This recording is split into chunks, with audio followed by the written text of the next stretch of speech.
Now let's go across to Puerto Rico, which is an island in the Caribbean that is famous for its exquisite landscapes. But as many as 1.5 million families this week were left without power after a short circuit blew out the Caribbean island's biggest power grid. Our next report gets you the details. Puerto Rico has a very laid-back pace of life, but even this was brought to a grinding halt when the central grid that supplies power to nearly half the population of the island faced an outage. This resulted in shuttered businesses, cancelled classes, and even traffic lights getting switched off. What is worse, Puerto Rico's electric power company has now said that it has no idea when power can be made available for all people throughout the day without any outages. What happened in Costa Sur in that yard is a major breakdown.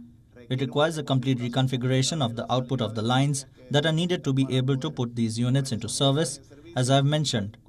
The Luma staff are working and they will be able to explain. In some parts of Puerto Rico, the authorities have started food donation drives. Hospitals have been supplied with extra fuel for their generators.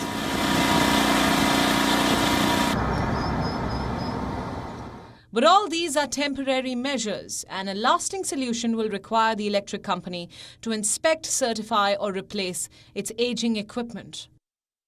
After the event and the fire, every single equipment needs to be inspected and tested to make sure that when it's back in service, we can restore power for customers reliably and safely. But Puerto Rico's electric power company is staring at bankruptcy.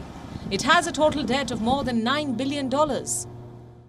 Without getting its account books in order, it will find it very hard to raise funds to service its equipment. And until then, people in Puerto Rico will have to put up with such wide-scale outages of power. Bureau Report, WION World is One.